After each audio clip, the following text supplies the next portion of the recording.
Testing. 1, 2, 3. 1, 2, 3. Can y'all hear me now? Good. Cool. All right. Welcome to the 31st episode of The Haunted Hacker. I am Mike Jones, your host, and we have Ryan Williams. Good morning. I made it. Wow. We have Gabe, who is also another one of our co-hosts, and Tanisha. Y'all probably recognize Tanisha from a previous episode. She joined us as a guest, and now she's a co-host. Yeah. And we have some great guests tonight. I'm gonna go over a little bit of housekeeping and a little bit of rules, and we'll go from there. Housekeeping, just a little bit about the podcast for you guys that are new to the podcast. We have been around since last October on Halloween night and don't plan on going anywhere. We do an episode every Saturday, and we switch it up with different guests. Sometimes we do former hackers and cybersecurity professionals. We try to make it a wide variety. After the podcast airs, it gets recorded and played on TechStrong TV for, I believe they have like 10,000 viewers on their digital anarchist feed. And then we're also on all of the major platforms for podcast streaming, like Spotify, iTunes, Amazon, Pandora, all that stuff. So that's that. So news. I don't have a whole lot of groundbreaking news for our group, other than we got our cabinet in for the Haunted Hacker Arcade, which I'm going to put together. And we are actually going to auction one off on one of the podcasts coming up. Something like 2,000 games. It's tabletop arcade, controls, all that good stuff. And we have a lot of like UK merchandise going out. Damo is on the podcast as well. And I don't know where he went, but he has coffee mugs and all kinds of t-shirts and stuff that he sells. We also have a Teespring store online. You can go to it. It's under Haunted Hacker Podcast. We have t-shirts, hoodies, stuff for babies, everything. We have a whole list of stuff.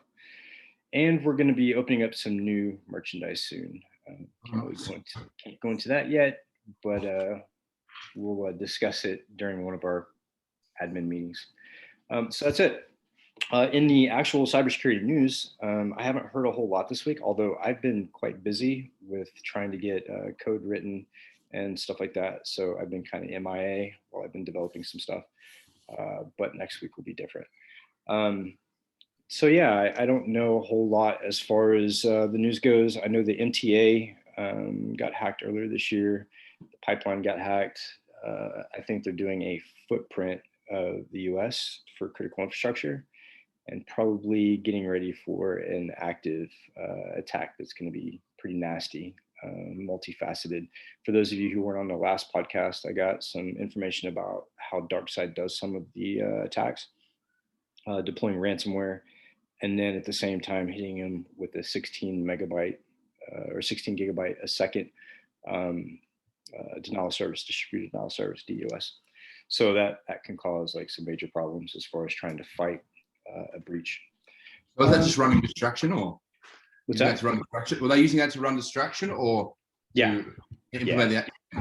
Yeah, it was more like a smoke screen, right? So, and it's a pretty common method of attack. So you throw up like a denial of service or take down a phone system, and everybody runs to that while you're smoking a database on the other side. So yeah, it's multifaceted. A lot of people thought that they didn't quite know what they had gotten into as far as the target. I found out later on this week, just a couple of days ago, that may not be the actual data behind it. I think they did know exactly what they were doing and who they were attacking, especially once they got into the systems. So did they get out clean, or I know there's some controversy around them not paying their ransomware bills, you know? Yeah. Right. I'm not really sure. I know that once the law enforcement went after DarkSide, DarkSide tend to disappear and crawl under a rock pretty quick. I'm not really sure what happened with that. They said their website got taken down. I don't know if Aunt Phoebes did that, the FBI, or if that was another group, or maybe they did it just to, look like they're innocent. Yeah, we're not here. Yeah, so taking down so for those of you who are gray hats or maybe even a black hat listening, yeah, taking down your own website doesn't sell me on the fact that you didn't do what you did. So I'm sure they exist somewhere, probably on the deep web, dark web, but I'm sure they'll be back again. They did something close to, I don't know how many billions of dollars it was total that they've gotten from ransomware, but it was a pretty large amount. They got away with 90 million. That's unaccounted for. Yeah, it's close to $1 billion. Yeah. 9 months work, I think. That was the.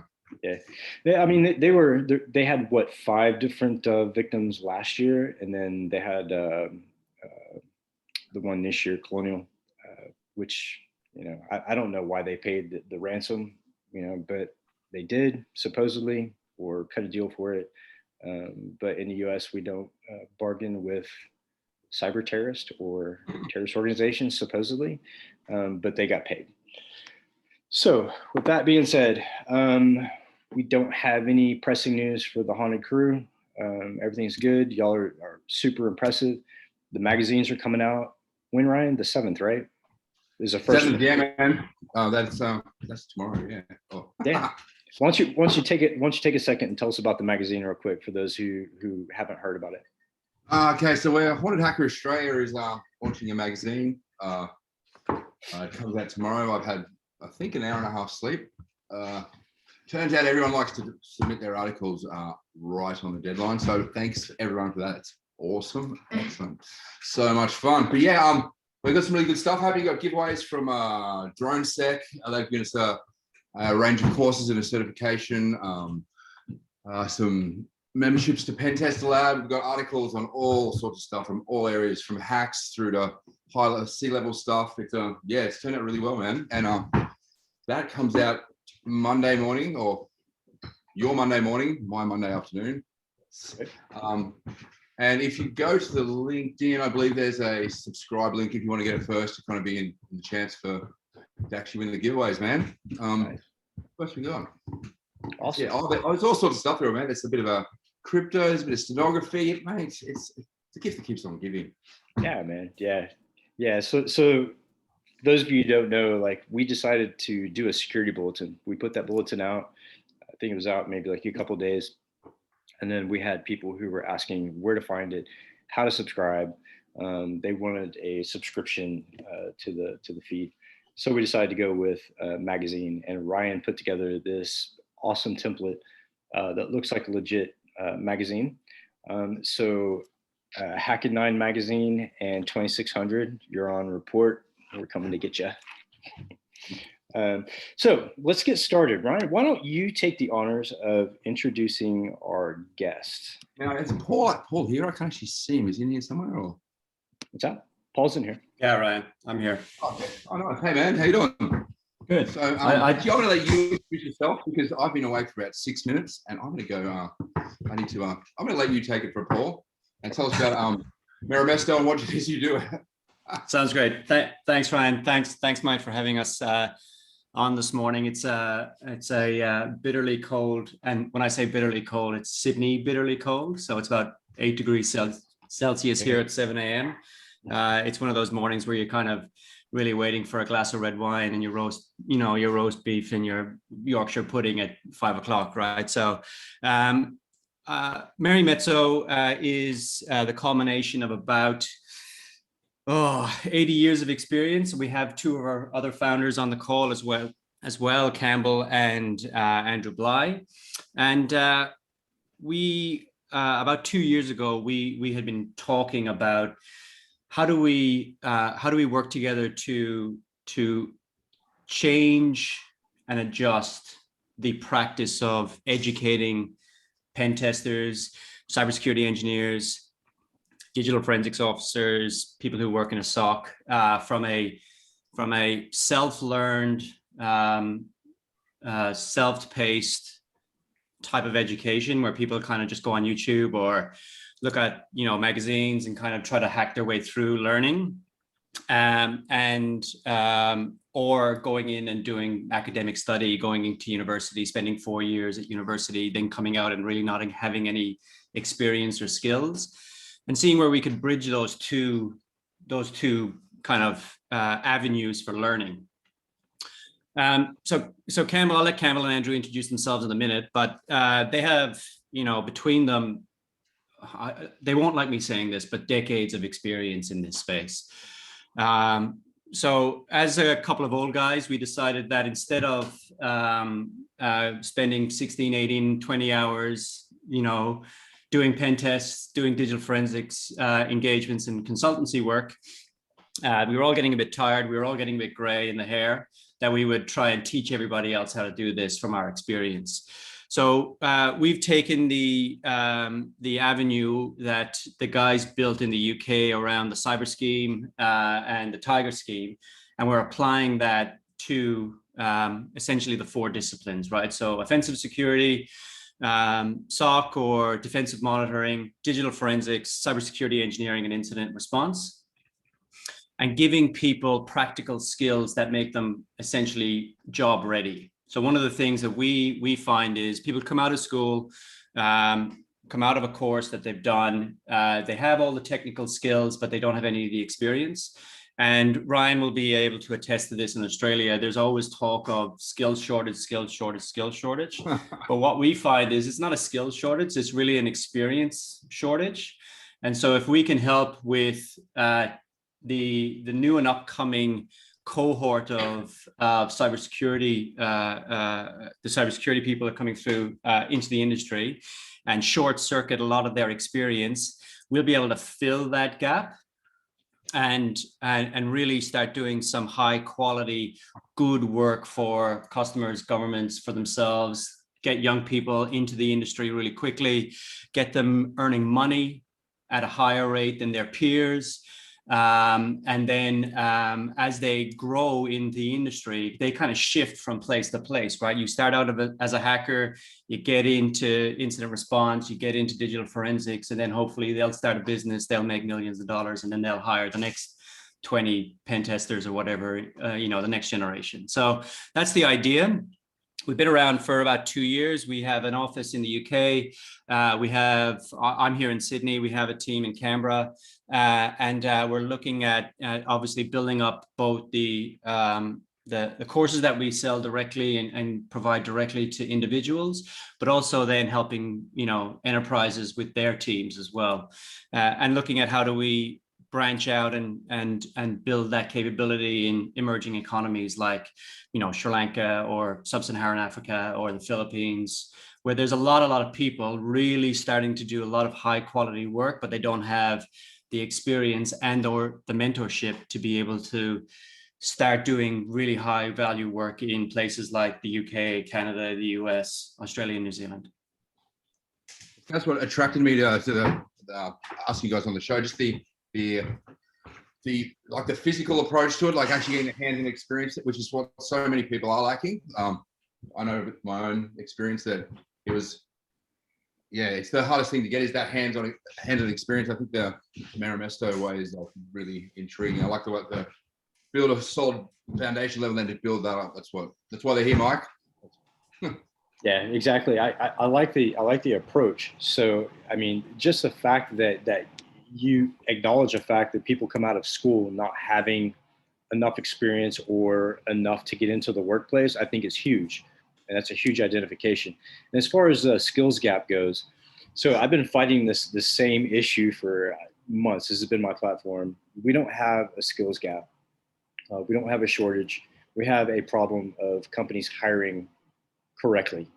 Instead of promoting a mid-level to a senior and then bringing the entry-level analyst up to the mid-level, they're hiring outside the company and bringing that mid-level directly in. And I'm seeing that across the board, and it's such a travesty because we have such talented people on the collegiate level that are just amazing, and we're ruining that talent by making them sit on the bench and wait. And I think that's horrible. So you mentioned, Paul, that you had Campbell on the phone. Go ahead and introduce yourself, and let's hear what you have to say about the company and cybersecurity in general. Well, I'm muting now. He's definitely there. I think he's on mute. Yeah, cool. Yeah, That's we're a kind of unmute myself. Hey, Yeah. Mike, nice Hey, to talk Campbell. to you again. How you doing, dude? Absolutely. How are you, man? It's good to have you on. It's good to have you on the show.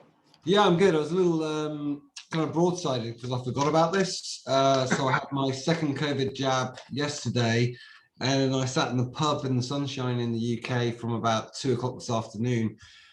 And I had to really employ some discipline to just go, no, I need to talk to people. I need to be normal. But yeah, so it's all good. So hopefully I'll try and be about as normal as I usually am, which is, yeah, people who know me will answer that for you.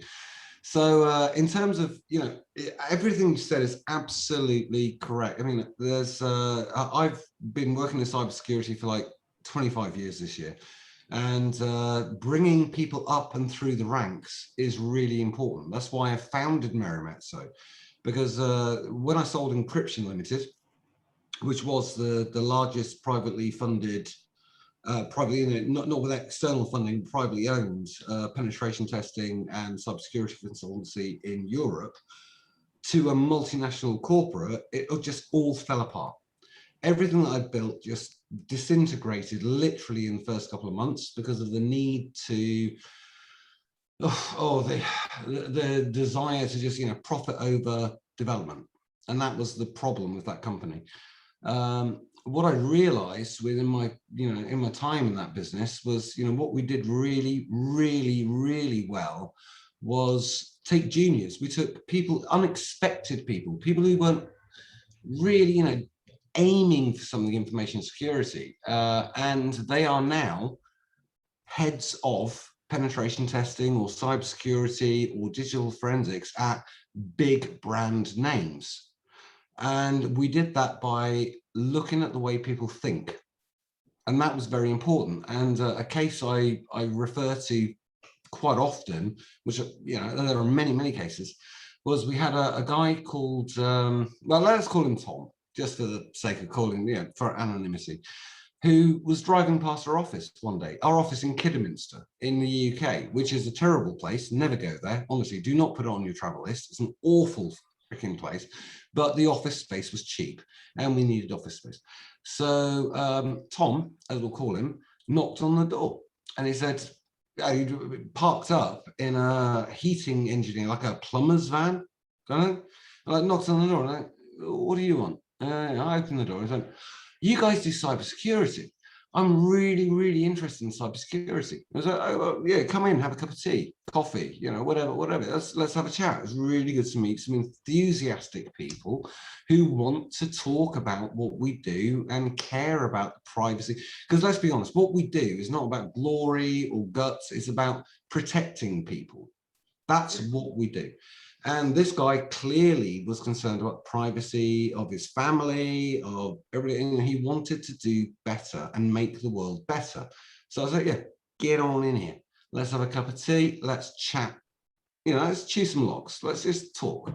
And turned out, so when I say he was a plumber, that's not what this guy did, because it became very, very quickly apparent that he was the go-to guy for skyscrapers when they had a problem with their air conditioning or their HVAC or anything else.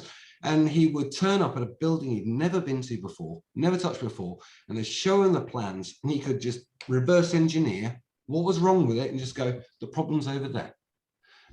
I literally hired him on spot, not because of any technical skills that he had, not because of any evidence that he'd been able to produce, that he'd completed hack this site or done capture the flags or done OSCP or whatever, because he had the right goddamn mindset. And that was what we needed and what we wanted. And that guy is now the head, and I mean seriously, in charge globally of penetration testing and security for a well-known household brand. And I'm not going to name it because I'm going to identify the dude, but Jesus, Danny, you were fucking amazing, and I really missed that.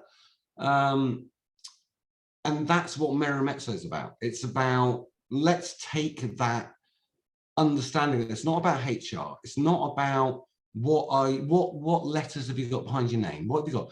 Who are you? Can you do it? Can we drive you? Can we lead you along an avenue of excellence to make you excellent? Because we're not excellent. We all have our good stuff and bad stuff. We've got Dr. Andrew Blythe on the call tonight, who is truly excellent. Someone I've aspired to be like my entire life, a very, very old friend of mine. And thankfully is also part of Merimetso now. But we're really just like, what can we do? There's so much talent out there, and the talent is often missed. But those talents exist in so many different industries already that they've fallen into.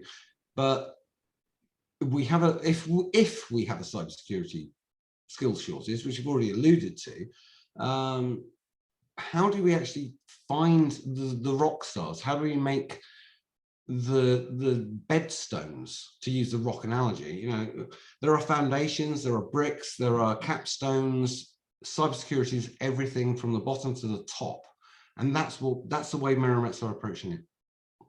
So, Cal, is that kind of behind what those 4 key courses are that Merimetso offer? Is that why you chose those particular topics, or? It kind of is, because they're the 4 like broad strokes. But I'll be honest, you know, the website's a bit out of date. We've kind of been busy with teaching people, and when I launched it, it was we need a website. Let's get some stuff down. What we do is not just about, you know, those 4 broad strokes, because they're huge. You could take any one of those 4 pillars and spend your lifetime just investigating them. You know, I want to avoid marketing around what is good cybersecurity and bad cybersecurity, what's good training, what's bad training. There's an approach, and that approach is ubiquitous across any of those 4, like I say, 4 broad strokes, 4 pillars. That's not all we do. By all means, it's not all we do. Oh yeah, like I think we broke those, Brian, we broke those things down into 4 broad strokes, but within those 4 pillars, there's something for everybody, right? There's something for somebody who's, you know, just out of school, or, you know, does a little bit of hacking or a bit of coding or a bit of a gamer on the weekend or whatever it is. So your casual type starting out in the industry really kind of wants to get into that space. Somebody who's really made a decision to be a part of the cyber industry, and, you know, somebody who's been in the industry for a little bit and, you know, just needs to brush up on their skills, or is looking for a mentor, or looking for somebody who's been in the industry for a very long time. And then there's, you know, where Andrew sits, right at the kind of the peak of his speciality in, you know, that discipline of digital forensics and IoT, and having somebody to help you along the journey, as it were. I know it's a bit of a cliche using that term, but really it is, right? You know, learning is one of those things that is all about failing, from my perspective, totally. right? Totally. And totally. if you can have somebody kind of sit there and hold your hand the whole time and be there to help you and guide you, you know, I'm still having people come to me and help me. Campbell is, Andrew is, and I think if we can provide that to people, I think that would be great for us. And, you know, kind of hit our vision. I'll tell you, I heard a great story just a couple of days ago about how we learn, which was if you go to school, you get a test, right? You get a test at the end of the week, you get a test at the end of the month. You pass or fail it. What relevance does that have to real life? Because I'm a lifetime yachtsman, and I was being a sailing instructor. I've done lots of things on boats, and if somebody fails, you give them another chance. You test them until they get it right. And the story I heard the other week was about a welder who was criticizing the school system, saying, "Here's your exam. If I'd messed up that weld and it was honeycombed, you know what the examiner would have done? They wouldn't have failed me. They got given me a grinder and said, grind it out, do it again until you get it right." And that's the way we should be educating people. The way education at the moment, well, at the moment, I mean, for Victorian times to present, school education is not adequate. And that's why a lot of people, 70 to 80% of people fall into vocational qualifications, because that's the way it should be taught properly. And cybersecurity is a vocational world. It's a process. There's not this like, if we're going to do a CIS benchmark and I want you to pick out the 3 things that are wrong, nobody does that, right? If you do, you're doing cybersecurity wrong. It's education is a science, and I appreciate Dr. Blythe has been quite quiet. I'm not sure if he's just gone to sleep. It's quite late for us here. I think I'd he's love to hear from Dr. Blythe, because what we've done with Merimetso was taken my 20 years of company experience, the way I've built up apprentices and juniors, understand them, given them the room to grow, given them the experience with the access to people more experienced than them to gain that experience and accelerate themselves. But Dr. Blythe is literally one of the, ran an entire department at several universities in advanced science. And we've spoken a lot, and a lot of what we do at Merimetso is based in pedagogy, which may or may not be pronounced correctly, because nobody can seem to agree on how you actually pronounce that word, which is the science of learning. And pedagogy is based in 8, it's not perfect, but no science is. So it takes 8 different learning types and tries to explain what those people respond to, how they retain information, what they want. It's a lot of information. And we do our best. So we build this knowledge of how people learn into our experience of how people succeed and what brings them along, to basically just say, hey, look, we got this company here. We got a bunch of really, really experienced people who know what they're doing, know what they're talking about, come in and with like an accelerator. Let's get you out there, but not just with, can you reverse engineer DLL, or can you find a flaw in a Linux kernel? Because literally nobody cares about that. Right. If you're going for a pen test job, nobody cares. So what you have to recognize is that there are different types of learners out there, and people learn in different ways. Some people learn academically via reading, some people learn via doing. And you can argue that one of the ways that schools fail children today is that they fail to support those different types of learning. They're very much geared into the old Victorian of learn by rote, learn your spellings, right? Learn how to do this, learn how to do maths by rote. Yeah, interesting. Andrew, can I interrupt just for a second? Because what was Andrew, by the way, everyone? I'll just interrupt anyway. Andrew's used to it. Interestingly, I was talking to, I have not been in the pub all afternoon, honestly, seriously, dib, good Boy Scout. I learned, when I went to my first primary school, which was in North London, I had to write right-handed. I'm left-handed. I had to actually write right-handed in a medium shafer nib with a particular type of India ink. I forget the name, I'll probably push it out of my mind now. But despite being left-handed, I had to learn to write right-handed.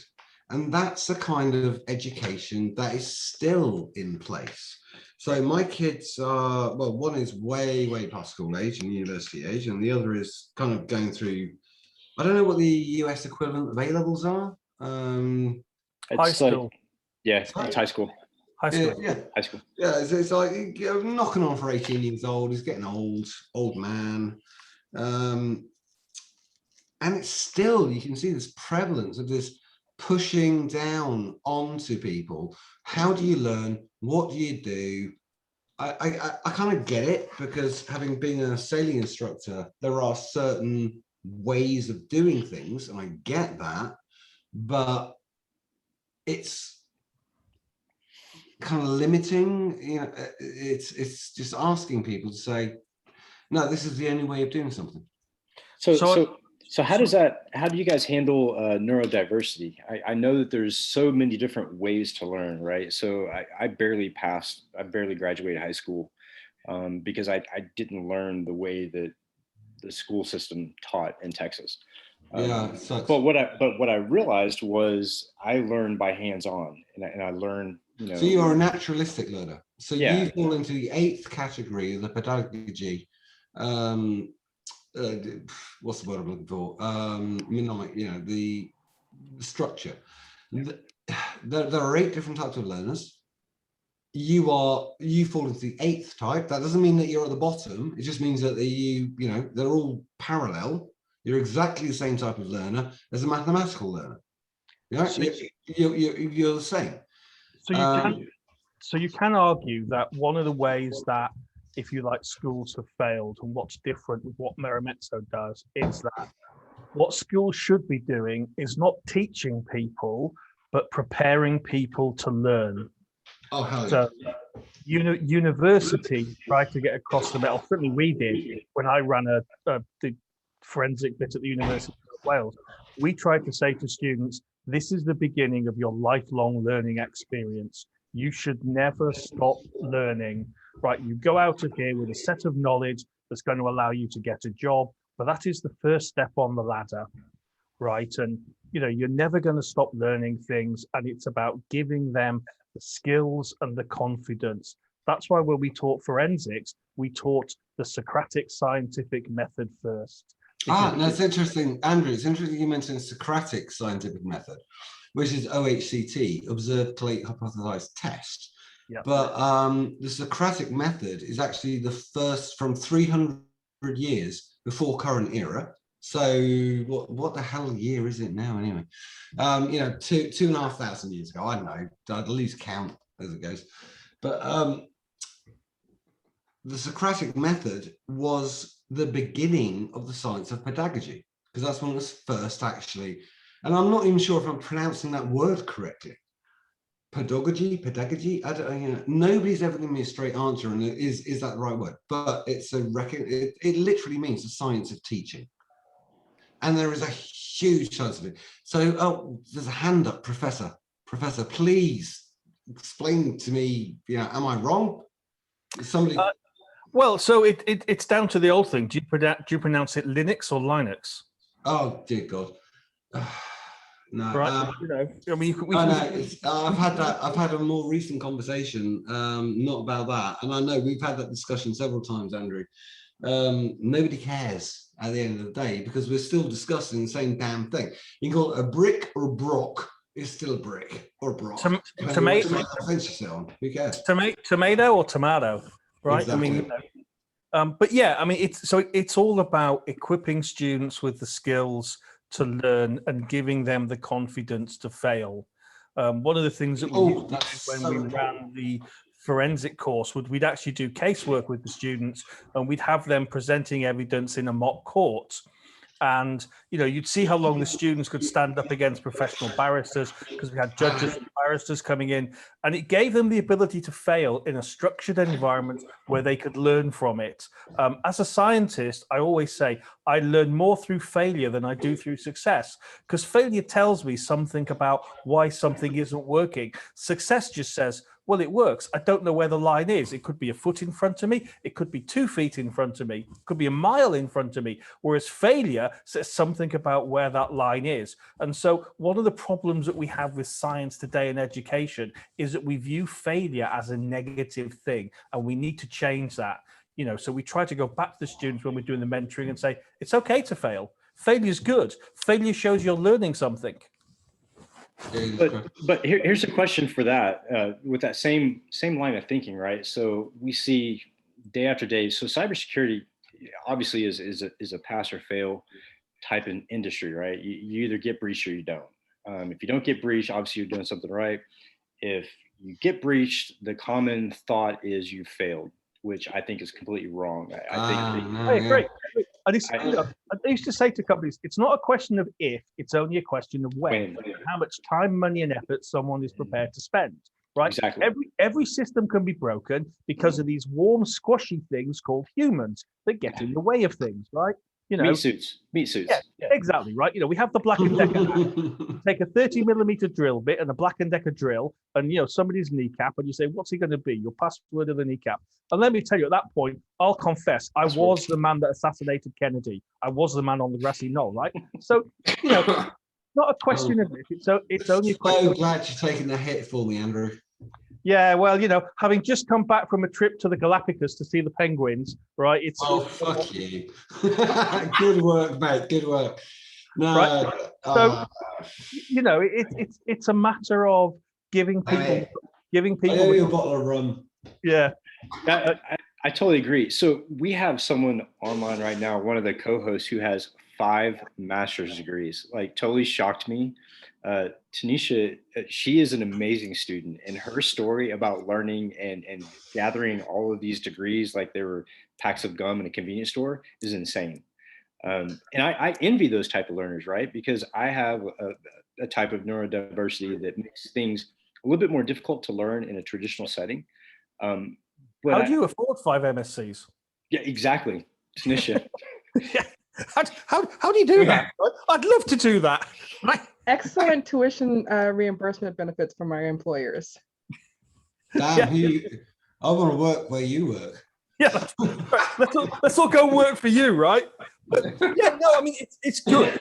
What it shows is what it shows is what. Just to explain earlier comments. So I was challenged back in like 2003 or something by a very good friend of mine called Steve Lord to get a certain phrase into a talk that I was giving on HMS Belfast in London.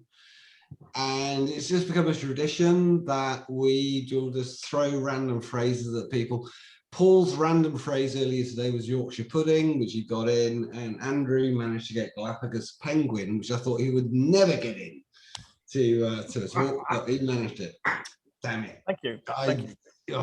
I owe you a bottle of rum, dude. That's right. That was really, really slickly done. I'm impressed. But what it shows is that what employers should be doing is employers should be investing in their staff and going with them and saying, your lifelong learning journey is a joint journey. It's a journey with us.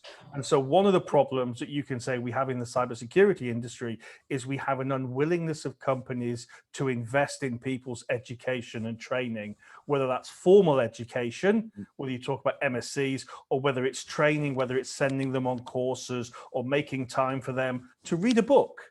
Right, you know, when was last time your employer made time for you to sit down and read a book and say, that's time. That's the thing about any employment, is that everything you do outside of work, if you want to set a contract at 9 to 5, everything you do inside that time, okay, that's employing time, that's production. Everything you do outside of that time needs to be recognized. If you're taking the time to read books, take courses, if you pay for it, I hate it when I find out when any employee of mine has paid for a course for themselves, just gone, if I can give them a receipt, I'm paying for it, because that's what an employer should do. It's all about personal development. A business is a business, that's fine. A business will have a universal, a unique selling point, or all of those things, but they're employing you. You are one of them. And if you're reading a book that's going to increase your knowledge or your value to the business, hell yes, they should compensate you for that time that you took to become more valuable and pay for the damn book. But we should say. So that sounds pretty good, but I mean, in reality, employers tend to care about billable hours. You know, they tend to care about things that matter for them. You know, especially for some of my employers, they want to, pay for a certification if there's a value to them, if it's going to help them to win work or something like that. I don't think there's necessarily a care. Employers who don't pay for that book or that time, those employees move on. But But There that was, needs there was a great interview with Richard Branson, yes. where the interviewer said to him, you know, how have you built such a successful company? And he said, not by focusing on money, but by focusing on people who work for me. Because when the people who work for me are happy, the customers are happy. When the customers are happy, we're making lots of money and the shareholders are happy. So, He criticized companies and said, if you focus on money. Sorry to cut across you, Andy. There's a quick question to be asked. yes. So if you own a business, sorry, Mike, if you own a business, there's an ongoing discussion with, if we train our people, they will leave. What happens if we don't train our people? Well, they will stay, and you've got shit people. So this is true, but see, this is the thing. If you actually valued your employees, then you will be doing what you expect the ideal to be, which is promoting within, actually taking your people who are inside that you've trained up and take them to the next level and train them what it is that they need to be able to do. But because of the fact that you see so often that they're hiring people from the outside, and you know, maybe some of them don't even have half of a clue, you know, that just shows to me that you're not actually caring about the people as much as you are about you know, the business and what it is that you're trying to do. So, you know, there's a difference, I think, between the lip service that a lot of folks give and actually, you know, implementing that where you're showing that you value your employees. And I think for the most part, most folks don't. I think an interesting test and measure for companies is look at their turnover, right? If you've got companies that have massive turnover, you say you're not doing it properly, right? Because staff are coming in and staff are leaving. If you've got staff that are staying and staff are happy and they're adding, you know, they're staying because they like it, most of them, right? Some of them stay because they have no choice. But anyway, you know, most of them are staying because they like it, they enjoy it, right? You know, through my entire career, I've had one really simple rule about working, and that is it shall be fun. And if it's not fun, time to make it fun. You know, so here's a quick point. Here's a quick point along that line, right? So Richard Branson, during that same talk that you're referring to, made a comment. He said, train your people to leave your company, but treat them like you want them to stay. And that's exactly that's the key. That's pretty much it. So, and you really don't have to like encourage people to go out and do the things that they find interesting and they have a talent for. What I found as a director is if I put interest into that employee, let them know, I want to know who they are as an individual, not as an employee, but as a person, and give them that, you know, that I'm here to help you in whatever way I can, but let them go and do what they want to do to improve their lives. I find they'll do as much training as you allow them to do. And if you train them to leave the company, they will stay. And when I left the company, I pulled up an analyst, a SOC analyst, to take my director position. And that's the way it should be. If you put value in people and you focus on people and not cybersecurity, because yes, cybersecurity is important. It's an industry. We're all in it. It pays the bills. But what the most important thing is people. And if we treat people right, guess what? Those breaches will go down because you're going to have more trained people. You're going to have happier people. You're going to have people who want to be at work and who want to do their job. And the chances of a breach decrease dramatically. And they go the extra mile, right? You know, you don't get the most out of people by saying, you know, you will work Monday to Friday, 9 to 5. I expect you to be at your desk during that time and things like that, right? You know, the best thing about employing a bunch of people is listening to them fucking bitch about what they don't like about the job.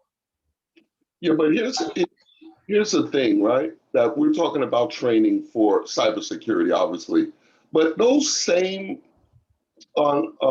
companies have extensive sales training, like 6 months. They go on vacations and train. They shadow people. I'm just amazed at the sales training that they have. But instantly, when you say sales, my brain translates devil in my head. I'm gonna jump off the call now, Campbell, if that's the case. I'm gonna run away as quickly as possible.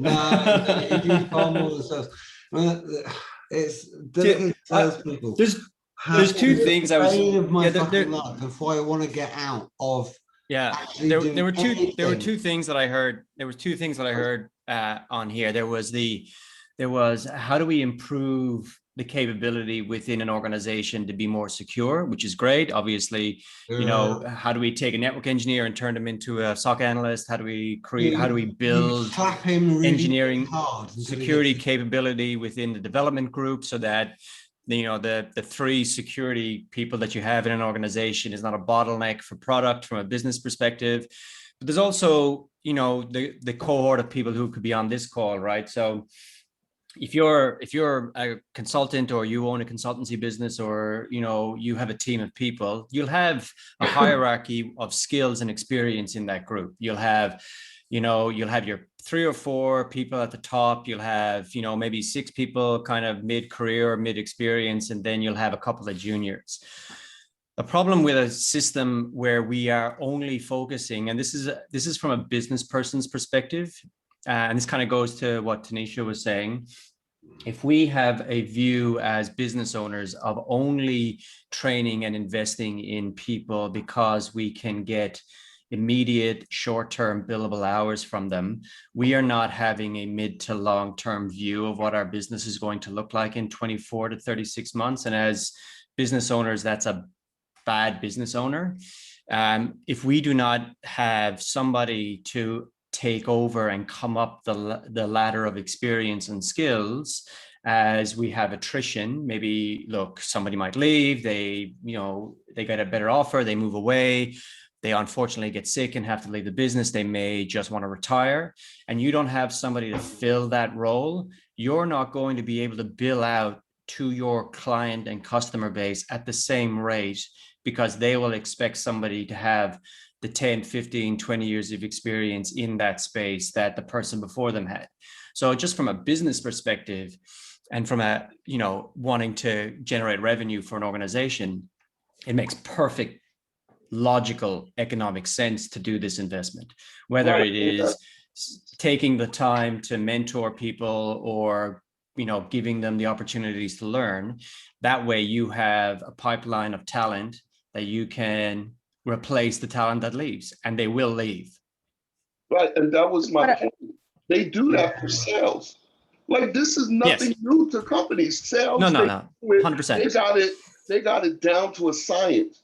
Why doesn't it transfer over for us? Like, what is the disconnect? There's a top line revenue line item in an accounting's form, and then there's a bottom line, right? So salespeople generate the stuff at the top of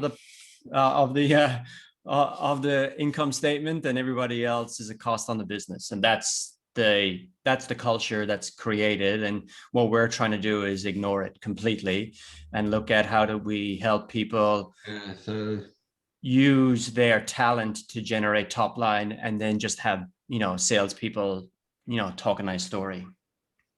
Yeah, I think that part of the issue is that when we're talking about, how are we going to get more people to take over some of these mid-level jobs and some of the higher level positions, I agree that should be done from within. But I think the piece that's missing is, we talked about education. There's a difference between what it is that we're being taught in cybersecurity education, especially at like the collegiate and master's level, and what's expected for the job. So, I think that there needs to be some type of pipeline, into, basically entry level, beginner workforce, so that you're training those people. And then as you promote the people from the middle levels, to higher levels, then, they're able to get to those higher levels, and you have like kind of a homegrown, workforce, because you've provided the ability for them to be trained, and right now, Can you hear me?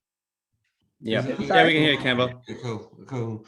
This is a massive problem, is that people coming out of academia, coming out of we've done a college degree, throw them in there, are so unequipped to actually deal with day one that we are trying to work with academia.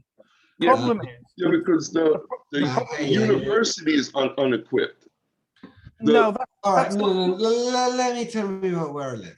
I live. Hang on. Tanisha, I'd love you to hear the story, because this is fucking brilliant. And you just put on some fucking sunglasses, because you know what I'm going to say. I live in a university city, a small university city. It's called Worcester. Not difficult to pronounce, but lots of people have problems pronouncing the name of the city that I live in. I moved here 21 years ago because London was terrible, and it's quite close to Cheltenham and Hereford, which are easier to pronounce. There is a massive problem with the way that we actually try to address, you know, people's qualifications around this. Is that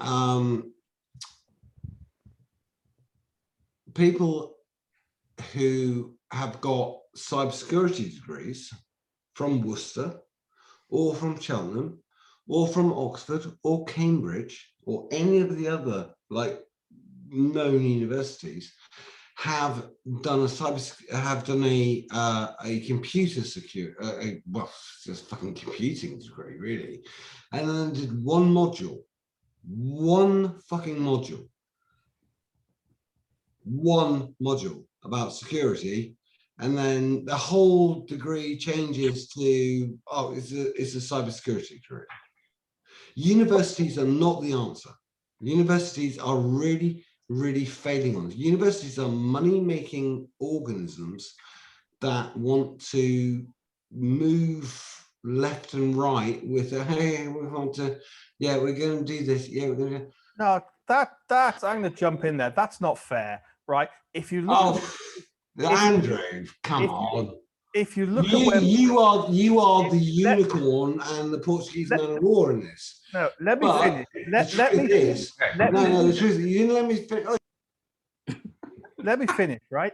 The thing is that universities have come out of computing science, traditionally came out of maths departments or electrical engineering departments, and they had ways of teaching things. And those teaching things have been copied into the way we teach computer science. If you look at the way we teach doctors, it's very different from the way we teach computer science. And arguably, there's the problem. What we should be doing is taking concepts and techniques that we use to teach doctors by exposing them to real world problems, and we should be using the same thing for cybersecurity. So the problem is that we're not teaching it properly. We can, it's just that it requires universities to make a paradigm shift. And I think once one university makes it, lots of universities will make it. They'll look at the way that we're teaching. Right, we're still teaching with the idea of, you know, it's the way we teach Latin, it's the way we teach language, right? You know, we have to recognize that cybersecurity is a practical hands-on course, and it needs to be taught via practical hands-on paradigms. I do not disagree with anything you just said. I agree with that 100. I agree with that 100%. 100%. But yeah, so that's why mentoring's so important, right? Yeah. When they get out there, it's mentoring them. It's not, you know, sticking them in front of a computer and saying, great, you're a Java program, write me a program to do this, right? It's supporting and mentoring them and having a team family spirit. Right. But it's not even so much as going to university, coming out and getting a job. I think that, so you're right in the sense of, you know, the way we train doctors, especially in the US. I mean, you're looking at 6 years of school, at maybe 8, internship, like a residency of some sort before you actually become, you know, like a floor doc, right? So why don't we have the same thing with cybersecurity? Why don't we put people through 4 years of school and then they get a residency where they have to serve, you know, let's say 6 months on a job? As in a residency, 3 years of school, 3 or 4 years of school is just ridiculous. You know, we're talking 3 or 4 months. Yeah, well, and you look at like the certifications and the shotgun certifications that make you capable, quote unquote, capable of maintaining a cybersecurity position. Exactly the problem. Is a joke. Because I can teach somebody cybersecurity thinking in 5 days. So I mean, if you take a look at, you know, what jobs are requiring, probably 80% of them want you to have a minimum of a bachelor's degree. So, I mean, I don't think it's much of a stretch for you to expect that after you go through, you know, a 4-year degree, that you should at least have some level of preparation for entering the job force. You know, I don't think it's realistic to expect everybody to be able to get master's degrees or to be able to get PhDs. But even when you do, you know, that's being taught about theory as opposed to actual practice. So, you know, having an actual hands-on you know, way of actually showing what a day in the life is looking like. What are you actually doing? How do you actually do the work? I think is important. But I mean, it's a gap. There's a gap between what the schools are teaching and then what the jobs are expecting. And I think that, you know, it needs to be a negotiation like anything where both sides are coming a little bit towards the middle so that, you know, everybody's on the same page. This is what we expect you to have once you come out of college. And then as the industry, this is what, you know, we're going to do to actually kind of bridge the gap. You know, most places have internships or apprenticeships or some type of, you know, program to train people who are coming into the field new. You know, so how are you expecting to fill these 500,000, you know, jobs that are out here that are open, you know, where they say that there's no unemployment in cybersecurity if you're not actually allowing for an entry-level workforce? So you know, there has to be something that's done. That's a good point. That's a good point. Yeah. And the problem is this right here. It's money. Everything, every issue that we're talking about right now, it has become a money issue, right? So why does a company want somebody, an entry-level analyst with all these qualifications? Because it saves them money. They can spread that talent across 5 different roles and pay for one. We've allowed that. We've allowed that to happen. But it's the way it's taught, right? I mean, you know, it's not a matter of what you know, it's a matter of how you learn to apply it. So, you know, you can have someone coming out with a bachelor's degree, and if that person has been taught the way we teach medicine, very hands-on, very practical, a lot of working on real-world examples, that person comes into the workforce and is able to hit the ground from day one. Why? Because they've been working on real problems, solving real solutions, as opposed to someone who's been working on test solutions in the classroom and has never had to do real world programming in the real world. So it's the way we teach things. You know, you can argue that there isn't enough mentoring going on, and it's not until students come in and are employed that they start to get anywhere near mentoring. But the problem there is a lot of people basically say, from day one, I want you earning money. Right, yeah. From day one, you have to be making enough money to pay your salary. And you can argue that's the problem, that companies should be investing and should have investment programs. So when someone comes in, they say, for the first 6 months, we don't expect you to do any billable hours. Right, we want you to learn. We want to mentor you in our processes and things like that. And you're right when you say from a commercial point of view, it's become all about money. It is, and it's really sad. So Tanisha has a very unique perspective when it comes to cybersecurity, right? So, like, not only does she have 5 master's degrees, like, which is totally insane to me, but also she runs a mentoring program. Tanisha, why don't you tell them a little bit about the mentoring program that you started up to help people to get into that analyst role without having that 20 years of experience and 5 certifications. Why don't you explain a little bit about how your group does that, and we'll go from there. Yeah, so Black Girls Hack, it was created specifically to try to address this problem. You know, we are open to everyone, you know, not just Black women, but there's definitely a gap. There's, you know, a difference between what it is that you're learning in the schools and what you need to be able to get into the workforce. So we're trying to provide training, mentoring, resume review, you know, like mock interviews, basically anything that will allow people to be able to get into the workforce. A lot of people have, for example, like transferable skills that they can use to be able to, you know, get into cybersecurity, but they think that because of the fact that they don't have, you know, specifically cybersecurity labeled jobs, that they're not able to. But, you know, as we see, like in fields like social engineering and some of the other things within cybersecurity that are not necessarily like technical, you know, we definitely need diversity in thought and diversity in experience and diversity in education. So, you know, we are trying to provide the squad, that's the members of the organization, with mentoring so that they can, you know, be able to ask people what it is as a day in the life looks like for specific types of jobs, and then also providing them exposure. So we do a Bring a Hacker to Work day on Sundays, where we just have people come and speak about what a job looks like with a particular topic, so that we can actually have people be able to say, this is what it looks like if you're a reverse engineer or a malware, hunter, or whatever it is that you're doing in cybersecurity, so that you can actually know, what that looks like and what to expect. Because, I think that once we get people into the field, which is great, we also want to make sure that they're staying in the field. And I think retention is another issue that, we need to address at some point, because we don't have a lot of diversity. If you look at some of the conferences, look at, Hacker Summer Camp going on this couple of months, you'll see that most of the people there are, older white men.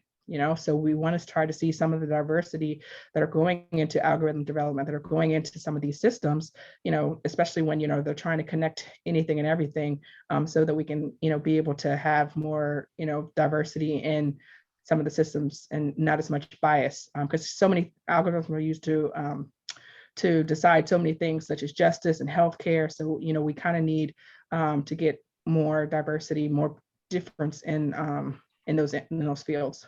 I think the way you do that is you engage kids when they're in school. I'm of a generation where my first computer was a ZX81, so you can now figure out how old I am, right?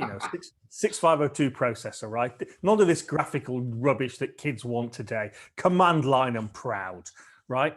But it made me interested, and you had them at school, and I wanted to know how they work. The problem now is it's getting kids when they're young and they're interested to say, hey, robotics is fun. Look at what you can do. Computing is fun. Look at what you can do. And they take that with them. And then when they want to go on and do a degree, the universities will take them on. I remember talking to some of the people in the government here when they were going on about a skill shortage and saying to them, the problem is not with the universities, right? All those people applying to do computer science degrees are getting to do computer science degrees. The problem, if you want more computer scientists, is you have to go back and look at 12, 13, 14, 15, 16, 17, 8-year-olds and say, why aren't more of those kids applying to do computer science? Why are they applying to do media studies, music technology, right? What's making them do that? Those are the kids, and we need to recognize that the problem's probably going to take 5 or 6 years to solve if we start thinking about it now. There is no silver bullet, no magic switch you can turn on to say, ta-da, problem solved. We can all go home and live happily ever after. It's going to take many years. And that's part of the problem, I think, because a lot of the politicians and things like that, they're not prepared to think 10 years down the road. I think it's because they're also treating cybersecurity like every other industry. It's that the industry and the people who are running it at the moment are not treating it as the adaptive, as adaptive as it should be. I know you want to say something, Mike. Get in there. You've got a chance. Go. Yeah. So it's not so much as the way the industry is moving and the mentorship, and yes, those are all gaps, right? But the big problem, and we're not going to solve this problem by any means on this call. But the biggest problem is when the government looks at hackers as the boogeyman, and everything is this veiled threat where, oh my God, we've got ransomware, the pipeline, this, that, and the other. When, they're making that boogeyman. It's like post 9/11, right? So in the US, everybody who was Middle Eastern or Muslim became a target, right? So now you look at cybersecurity professionals and security researchers, and we get put on lists across the country. Because if you know too much about, computer security or cybersecurity or hacking, obviously in the US, you're a threat. And that's one thing we're battling here is that view from the government as, these people are skilled, they're skilled. Go ahead. The movie War Games has an awful lot to answer for, right? Yeah, thermal global nuclear war, right?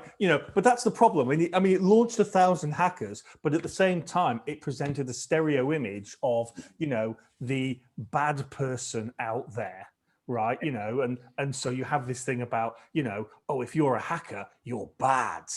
Right? Who is that? Who is that hacker? That hacker was a kid, a teenager, right? Yeah. But it's also, if you look at the word hacker actually came out of MIT in the 1960s. Right.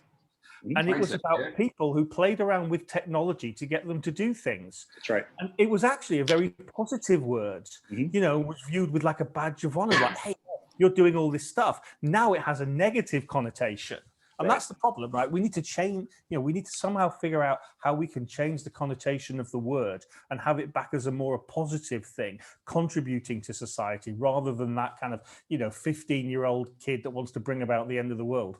Right. So take a look at the like the media portrayal. You know, you don't see any like movies or TV shows about good hackers. You know, like all of the things that you see as far as movies or TVs or, you know, some of our, you know, iconic hacker movies, you know, none of it is positive. You don't actually have people who are actually trying to protect, you know, the environment, so strengthen them or keep people out. You know, you don't see, for example, like, you know, the SOC analyst TV show. You know, you see the people who are trying to break in because that's glorified and glamorous. So DSI Cyber was terrible. Let's be honest, right? They should have been that after the first episode. And you know you're doing too much forensics. Where on CSI Cyber, they were using a UFED Cellbrite device. And you know you're doing too much when you're looking at the show going, it's wired in the wrong way round.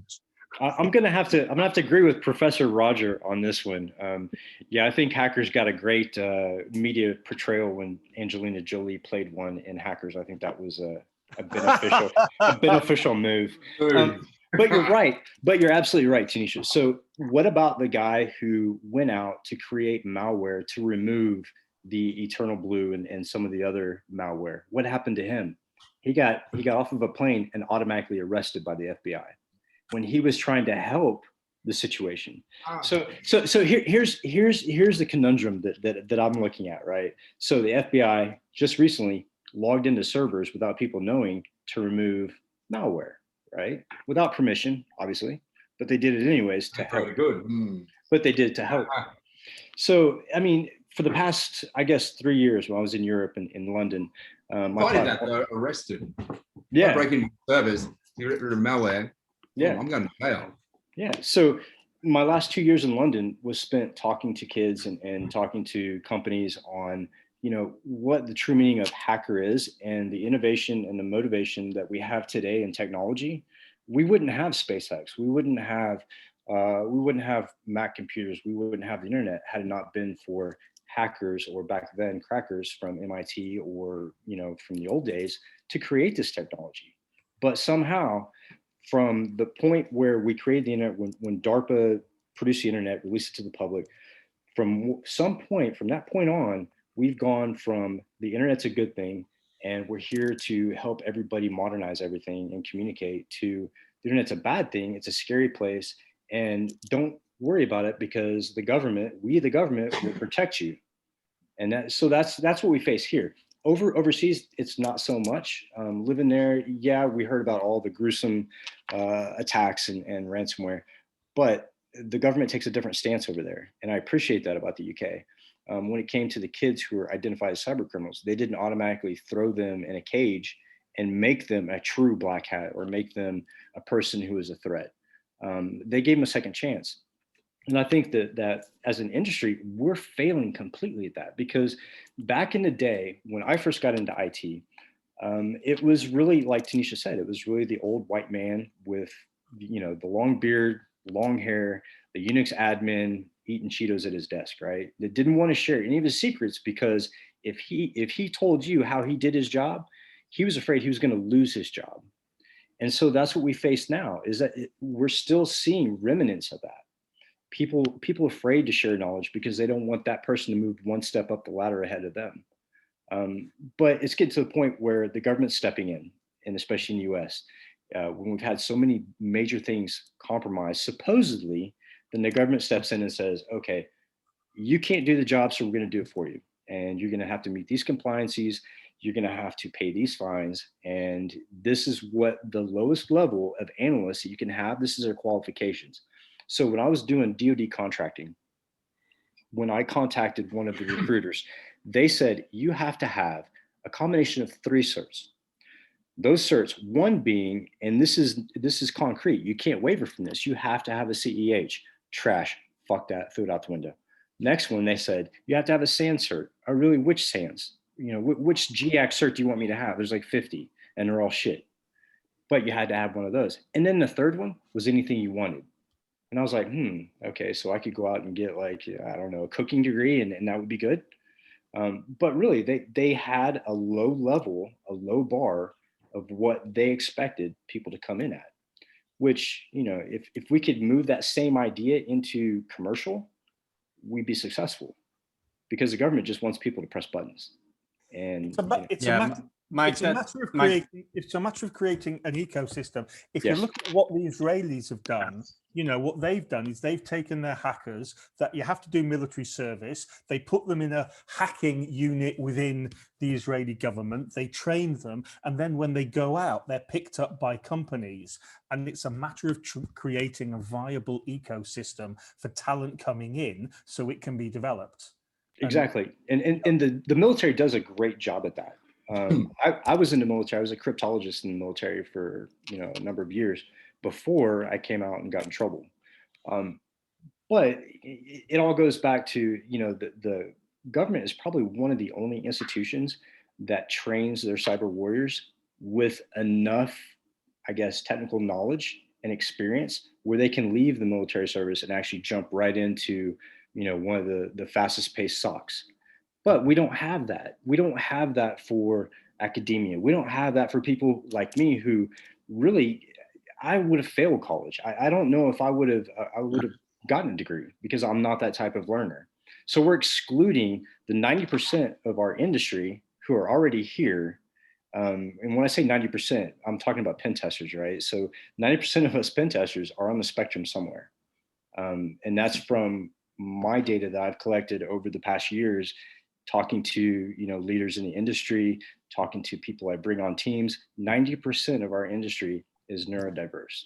And why are we not training people and teaching people with that method of teaching that they can understand? But we don't do that. And even the certificates, the certification courses are such bullshit. 5 days, you sit in a class, 8 hours a day, you take a test. What happens if you're a bad test taker, but you know all the information?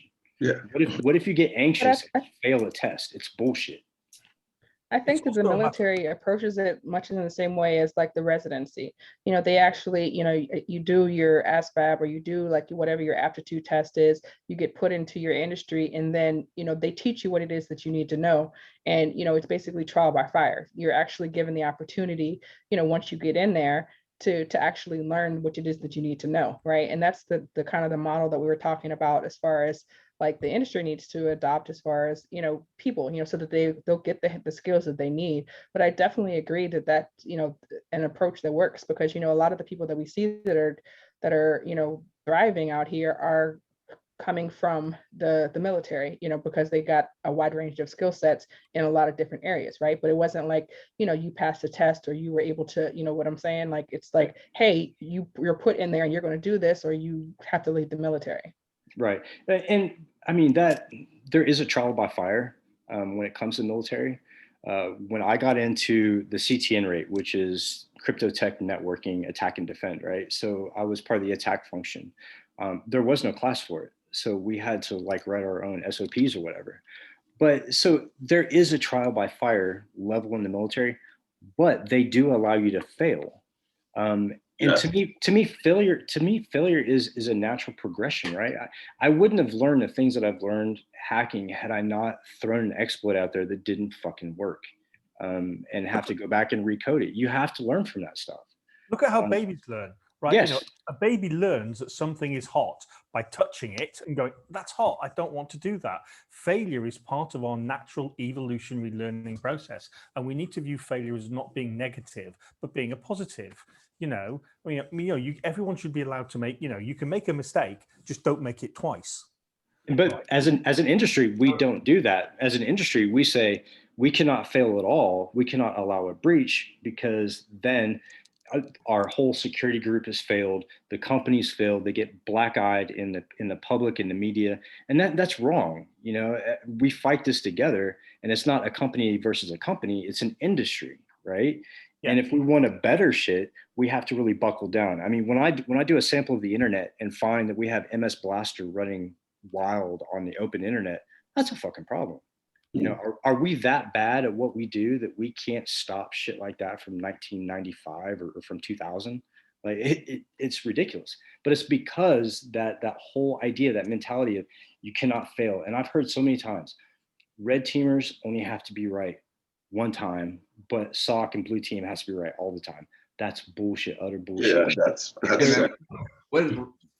They're able to fail, and they should fail, because if you don't fail, you don't succeed. So that's you don't learn, right? Yeah. I mean, Yeah. you know, there are these things called 0 days, right? And you know, I mean, good luck defending against the 0 day, right? It's all about money and effort and how much someone's prepared to put in to get into your network. But there's a new one. It's not just 0 day. There's a pre-0 day classification out. And it blew my mind when they were explaining it to me. I was like, excuse me, come again? What the fuck are you talking about? So a 0 day to these people is something that's out in the wild already. To me, that's not a 0 day. But to them, this pre-0 day is an exploit that hasn't been released, but is known to be in possession. It's as an industry, we come up with some really hokey shit, and people buy it. Well, it's like APT, right? You know, APT, advanced persistent threat. You've got to mitigate all APTs, right? You know, and you're like, hang on a minute, it's just a sales term, right? You know, it was an excuse for a lot of companies to go around labeling their stuff as we defend against APTs to sell shit. Yeah. Bollocks. And we classify these APT groups based on the country they're from, the governments that back them. What I find really funny about the U.S., and you know, I'm going to put this on audio and have it recorded, is the fact that we are an APT. I mean, we did Iran. We helped Israel. Mid-level APT. Yeah, we jacked up Iran, and we complain about people attacking our infrastructure. I mean, we've done it since the beginning of time. I mean, our CIA has overthrown governments and caused coups, you know, and we are an APT. Yeah. We train our military personnel to be APT when it comes to cyber war. So it's kind of biased. And from a university, you know, I work in universities, and the problem with cybersecurity is they don't clearly know what we are. Are we an engineer? No. Are we a doctor, like a doctor, lawyer? No. Are we a magician?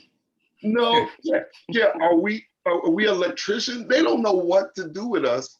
So they really have no way of putting a lesson plan or curriculum together that will be effective, because they don't know who we are. Yeah, magician. Right? How do you teach a magician? I mean, we never thought. But I think that need for classification is part of the problem, because if you look at computer science education, you know, cybersecurity is not, you know, typically built in. You know, it's usually like some additional, you know, electives or something like that. But when in reality, you know, it should be more of some blurred lines between computer science and cybersecurity, because really, it's not possible for you to teach computer science effectively for us to actually have, you know, secure coding practices, you know, when we're not actually teaching the developers, you know, security, you know, and it's oftentimes taught as a different subject or a different, you know, an elective, as opposed to something that's mandatory and should be included in everything we're doing.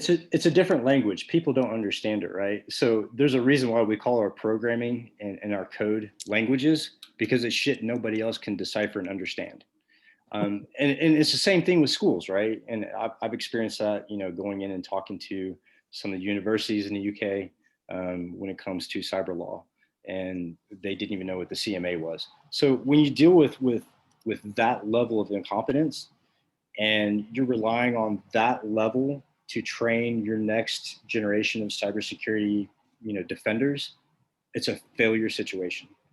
And it goes back to, I think, not only the organization, but also the fact that, you know, there's not enough outreach programs. There's not enough programs out there to help kids really get focused, right?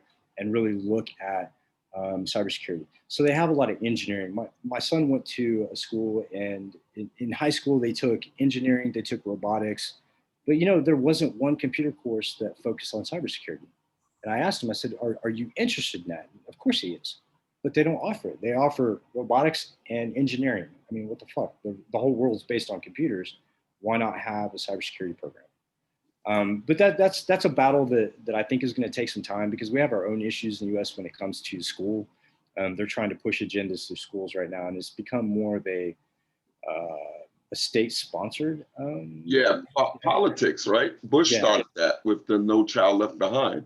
Yeah, now we have completely new initiatives that make no fucking sense. Here in the UK, they've had some success teaching cybersecurity in schools aimed at 11 to 18-year-olds, but they don't use the word cybersecurity, right? They talk about, privacy on the internet and protecting your personal space on the internet and identifying bad behavior on the internet, and all of these things relate to cybersecurity, and they are starting to have some success about making kids aware about things that go on and introducing them into, you are an active participant in the internet. You need to be able to protect your space and, to understand when people are doing things bad, but they're not using the word cybersecurity because it has a particular connotation. I totally agree. Go ahead. I was going to say, I think that it also, I'm sorry, Ryan. It's a good go. Yeah. Go, Tanisha. Oh, I was going to say that I think it also comes down to money, because, a lot of times school systems are trying to focus on, basically passing like normal language, normal courses, just basic education that, they don't have the funds to bring in things like cybersecurity or computers. Like I'm a product of DC public schools, and, we didn't have, computer school classes. We didn't have, definitely didn't have computer science at the time. Like I did my college applications on a typewriter, but, there was no, concepts of those type of things. So depending on what the school system, and I think it comes down to money, whether or not they're offering, courses that are outside of traditional curriculums. I think the problem here is a lot of the schools work on, and the same with universities, they work on league tables.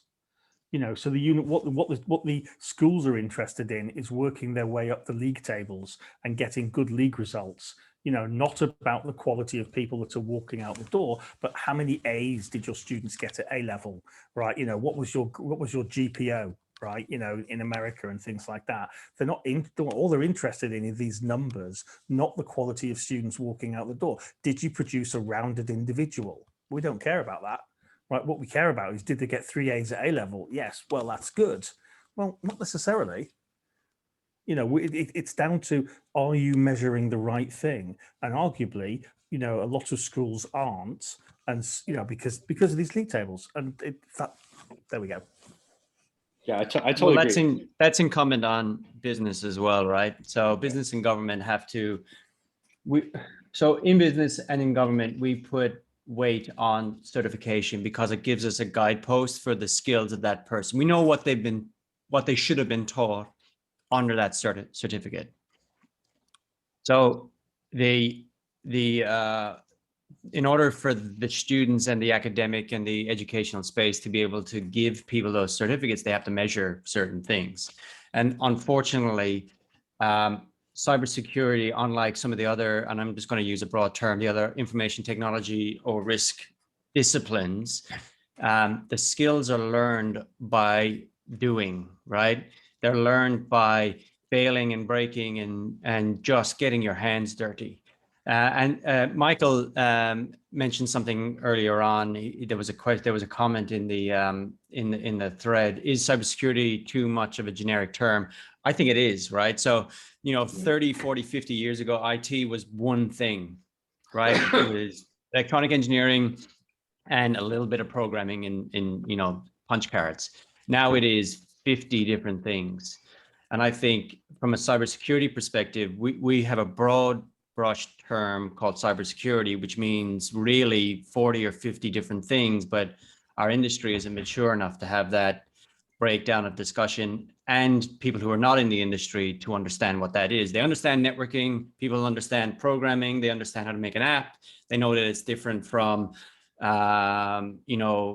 doing Word documents, and they understand it's different from giving a password. But within cyber, the broader educational system and the broader community, they only see cybersecurity as people trying to break stuff and hack stuff and steal stuff.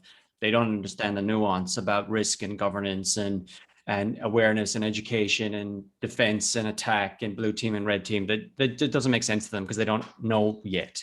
So it's incumbent upon us not to be talking about cybersecurity as cybersecurity, but really be breaking it down into much smaller, manageable chunks and say, okay, instead of certifying somebody is a cybersecurity professional, because they have a MSc in cyber or they have a PhD, why don't we micro certify people that they know how to do SQL injection? You're very good at SQL injection. It is a skill that you have learned. It didn't take long, but you're really good at it now.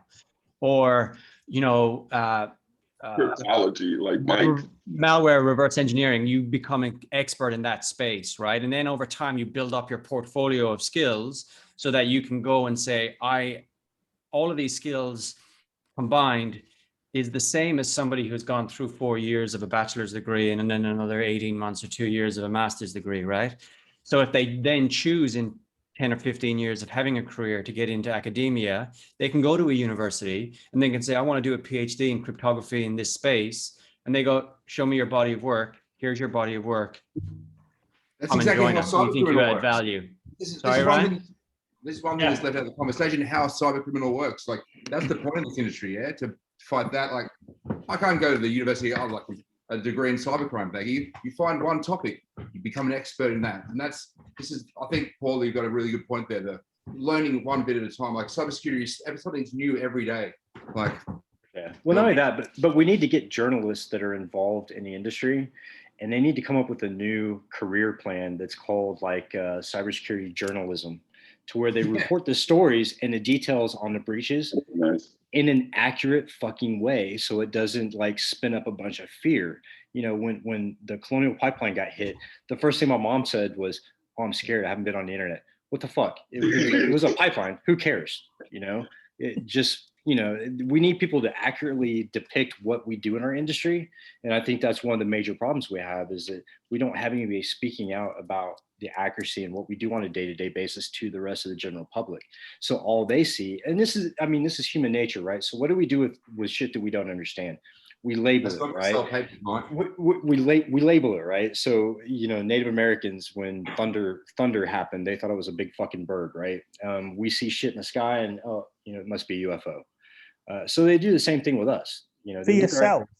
It's sensationalized, though. I think that's the point of media. It's not necessarily, a lot of people are not actually looking for the facts. They're looking to, kind of give you the highlights to either create some kind of emotion, not so much, let me tell you exactly what happened and let you, figure out what it means for your life and for society, but they tell you what it is that you should be thinking, depending on, which side of the spectrum news that you're watching will get the spin, what spin you're actually getting. And they should report it.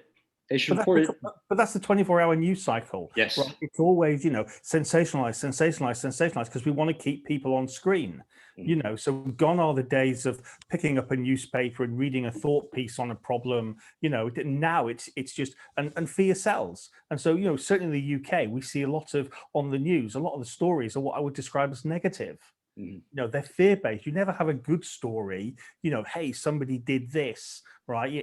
Occasionally you might get one, right? But it's all about, fear, because fear sells. Fear sells. Yeah, absolutely. And it worked for Bush. Yeah, and people in general in the U.S. Yeah, I would say, I would venture to say at least 80% of the people who watch the news will buy whatever they say on TV. It doesn't matter what the data is, or if there's arguable facts on both sides. They will listen and buy anything that's being said on the television. And Tanisha, you and I both know that the government, the U.S. government, especially after 9/11, that was the biggest fear-mongering incident ever. And so what did they do? They turned the fear machine on, and then everybody who was walking down the street who possibly had, a turban on or who was praying 5 times a day automatically became the devil. And they're doing the same thing with hackers. They're doing the same thing with our industry. They're highlighting the fact that our industry is so fucked up and shit gets breached all the time. People lose their personal information, but they're not relaying the information in a way that's accurate, in a way that gives people a better feel like, hey, we have people who are working on this. This is what we're doing to solve this problem, and opening up the industry for outside inventors to help out. That's the way it should be.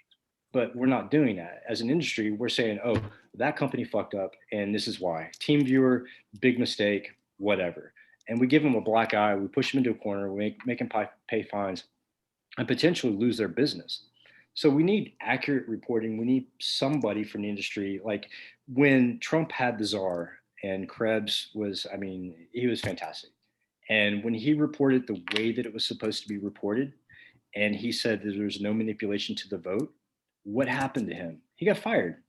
So, you know, accuracy and telling the truth and not spinning people up is not something they want. But that's what we're fighting against as an industry. It's not just the U.S., it's global. But take a look. This week there was an attack on a meat factory, and you know, JBS. Immediately people said, you know, hey, you know, we're not going to have any more beef. We're not going to have any more pork. You know, everybody needs to basically run up the grocery stores because, you know, just the same way that they cut off gas, you know, in the Southeast based on the last, you know, there's not going to be any meat. So, I mean, it's driving consumerism.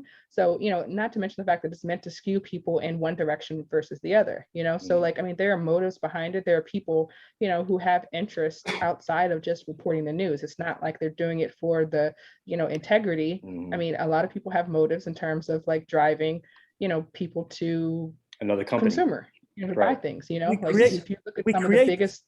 We create a self-fulfilling prophecy. We had it in the UK with the beginning of COVID, even though all the supermarkets were standing up and saying, there's nothing wrong with the food chain. You have nothing to fear about. Because somebody started this running down and buying pasta, suddenly everyone was running into the shop. They created a food shortage, not because there was a food shortage, but they created this self-fulfilling prophecy. Yeah, right? there was more deaths in Waltham Abbey in Essex in a Tesco parking lot than I'm sure there was in all of Essex from COVID, because everybody was lined up to get toilet paper. And we create our own shortages, and we're doing that with cybersecurity professionals as well. We're creating our own fucking shortage.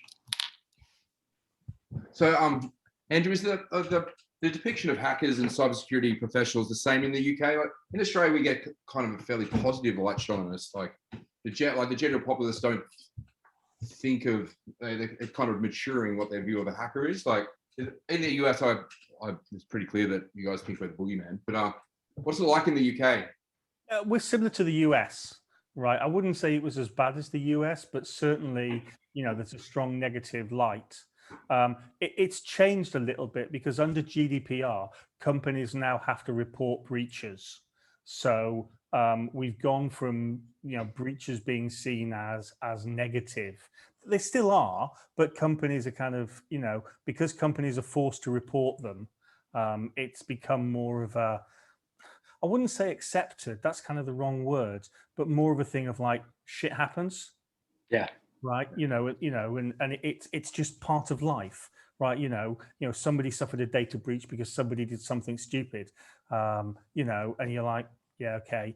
You know, I mean, it was like Microsoft and Tiananmen Square, right? You know, on the day of the remembrance, if you click Tankman on Microsoft Bing, it came up with no such thing. And Microsoft said, yeah, that's a user error. And you go, yeah, right. I believe you, right? You know, markets. So, yeah. You know, it's become, people have almost become numb to it. Right. I mean, you know, when I was at the university, we did a disk study and we found all this data. In the first year that we did a disk study, everyone was like, oh my God, there's all this personal data out there. And we did the disk study for 5 years. And at the end of year 5, people were going, yeah, you found shit on disks. So what? You know, people are becoming numb to it. Yeah. And they do that. They desensitize. So the media and the government, especially in the US, desensitize people to certain events. And to be honest with you, I've been following the progression of the attack since late last year. And the media is just jumping all over that shit. And so is the government, and predicting this, predicting that. And it's funny because I've been looking at the chain of events and I've been predicting what's going to happen next. But I don't think it's because I know the attacker. I think it's because I know our government and I know how they convey information. And when they desensitize and they enter into, I guess, the public eye, another type of attack that they're not used to seeing, they play it up. And so the next attack what frightens government is there was a famous paper written called 3 Meals to Midnight, and it was Yes. written by an American colonel where he basically said, you starve people for 24 hours and you've got riots on the street, you've got people coming out, you've got problems. And, ultimately it's politicians we talk about, the government should protect civilians and things like that, but, they want to protect their own jobs. Yeah, right? well, and they're not in the business of protecting people here. And to be honest with you, like, yeah, they say they're protecting and they're doing this and doing that, but really all they're doing is raising a red flag. And it's shit that they've been doing forever. I mean, we've been doing the same type of attacks to other countries and to, major regimes.